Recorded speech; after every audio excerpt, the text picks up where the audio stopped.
बहुत समय पहले की बात है। हिमालय की तराई में बसे हुए एक विशाल जंगल में तरह तरह के जीव जंतु रहते थे। हाथी, हिरण, चिड़िया और अनगिनत बहुत से पक्षी रहते थे। उनमें से एक नीलकंठ भी रहता था, जिसके नीले पंख और सुंदर सी चोंच किसी भी सुबह को और सुंदर बना देती थी। नीलकंठ अति सुंदर था और उसमें एक कमी थी, उसमें बहुत घमंड था। वो बाकी पक्षियों के सामने अपने आप को बेहतर समझता था। मोर नाचता था, नाच तो मैं भी लेता, लेकिन अपनी शान खराब नहीं कर सकता। और जब कोयल गाती तो हंसता हुआ कहता था कि गाना तो तेरा अच्छा है, लेकिन तेरी जो ये सूरत है बहुत ही काली कलूट है। धीरे धीरे सारे पक्षी उससे दूर होने लगे और उसी जंगल में एक सियार रहता था। सियार बहुत ही चालाक और चतुर था। वो हमेशा दूसरों के फायदे से ही अपना फ़ायदा उठाना चाहता था। एक दिन नीलकंठ सुबह सुबह नदी के किनारे पानी पीने और अपने पंखों की सफाई करने के लिए आया हुआ था। तभी उसने सियार को देखा और मन ही मन में सोचने लगा, ये पक्षी बहुत घमंडी लगता है, लेकिन इसकी चमक मेरे काम आ सकती है। वह धीरे धीरे उसके पास गया और बोला, अरे वाह, क्या नीले पंख हैं आपके, लगता है आसमान ने ही आपके नीले पंखों में रंग भरा है। नीलकंठ मुस्कुराया और बोला, सही कहा आपने, ऐसा रंग पूरे जंगल में किसी के भी पास नहीं है। तभी सियार बोला, इतनी सुंदरता का क्या फ़ायदा अगर सभी लोग इसी रंग की तारीफ न करें।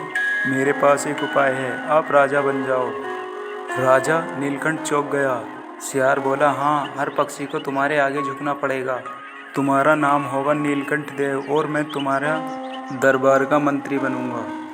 नीलकंठ के दिमाग में ये बात गहराई तर उतर गई और बोलने लगी, वाह, राजा नीलकंठ देव, सुनने में तो अच्छा लग रहा है। उसने सोचा और बोला, ठीक है, मैं तैयार हूँ, मगर बाकी जानवर मानेंगे कैसे?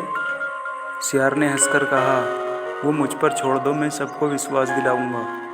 राजा बब्बर शेर के यहाँ से आए हो। अगले दिन सियार ने जंगल के बीचों बीच सभा बुला ली। वहाँ पर सभी जानवर इकट्ठा हो गए, जैसे हाथी, हिरण, भालू, बंदर और भी अनेक जानवर, मोर आ गए। और सभी जानवर हैरान थे कि सियार इतनी तैयारियों के साथ क्या कर रहा है।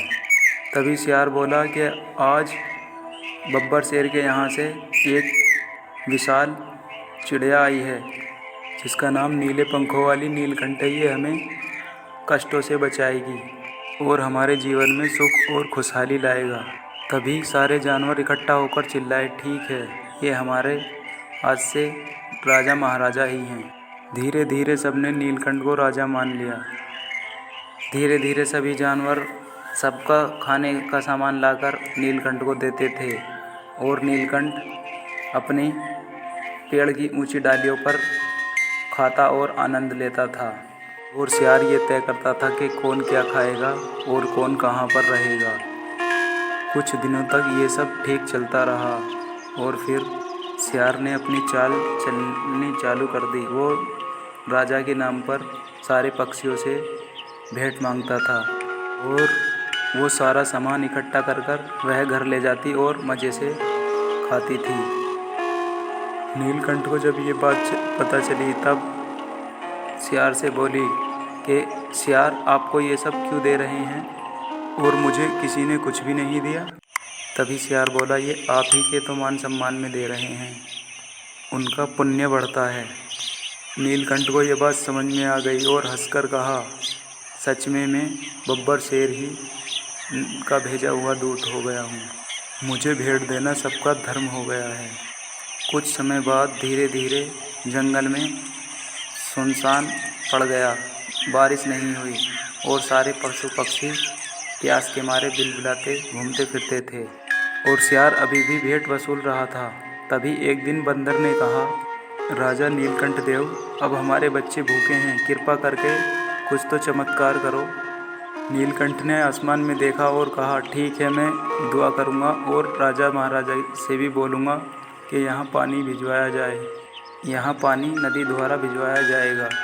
उसने आसमान में देखा और कुछ टाइम उछला, लेकिन बारिश और नदी बिल्कुल नहीं आई। दिन बीतते गए और भूख और प्यास के कारण सारे पशु पक्षियों ने नीलकंठ से विश्वास उठा दिया। हाथी ने दहाड़कर कहा, अगर तू सही में चमत्कारी पक्षी है तो तू हमें बचा क्यों नहीं रहा? नीलकंठ चुप रहा और सियार भागने लगा। तभी कुछ जानवर उसके पीछे भागे और उसे पकड़ लिया और उसकी झूठी बातों का सभी के सामने पर्दाफाश किया। ये सब झूठ था, ये हमें धोखा दे रहा था। सभी जानवरों ने मिलकर जंगल से सियार को निकाल दिया। अब सबकी नज़र नीलकंठ की ओर थी। नीलकंठ ने सर झुकाकर कहा, मित्रों, मैंने तुम्हारा भरोसा तोड़ा। सियार की बातों में आकर मैं खुद को चमत्कारी पक्षी समझने लगा, मुझे माफ़ कर दो। तभी हाथी ने कहा, जो अपनी गलती मान लेता है वही सच्चा राजा होता है।